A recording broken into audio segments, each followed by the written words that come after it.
أعوذ بالله من الشيطان الرجيم بسم الله الرحمن الرحيم ولا تتمنوا ما فضل الله به بعضكم على بعض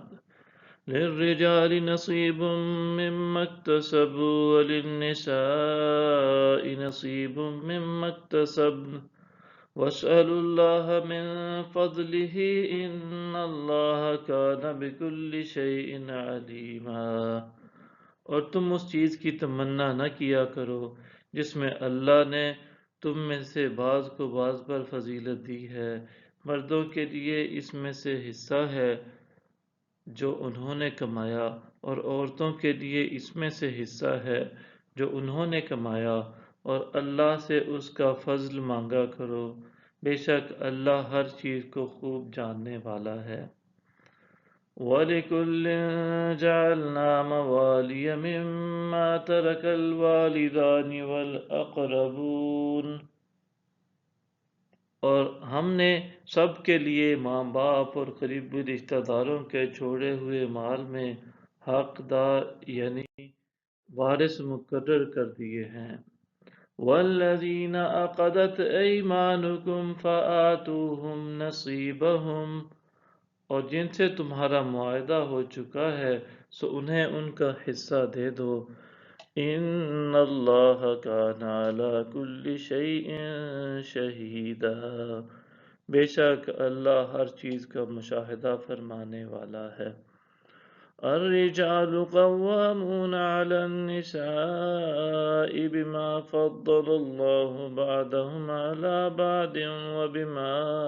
انفقوا من اموالهم،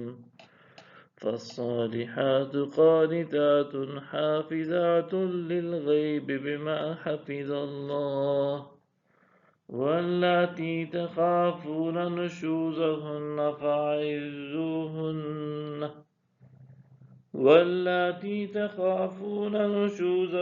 فعظوهن واهجروهن في المضاجع واضربوهن،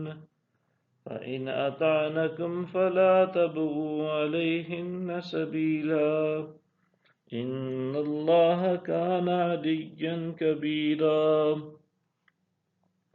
مرد عورتوں کے محافظ اور کفیل ہیں اس لیے کہ اللہ نے ان میں سے بعض کو بعض پر فضیلت دی ہے، اور اس وجہ سے بھی کہ مرد ان پر اپنے مال خرچ کرتے ہیں، پس نیک بیویاں اطاعت شعار ہوتی ہیں، شوہروں کی عدم موجودگی میں اللہ کی حفاظت کے ساتھ اپنی عزت کی حفاظت کرنے والی ہوتی ہیں۔ اور تمہیں جن عورتوں کی نافرمانی اور سرکشی کا اندیشہ ہو تو انہیں نصیحت کرو، اور اگر نہ سمجھیں تو انہیں خوابگاہوں میں سے خود علیحدہ کر دو، اور اگر پھر بھی اصلاح پذیر نہ ہوں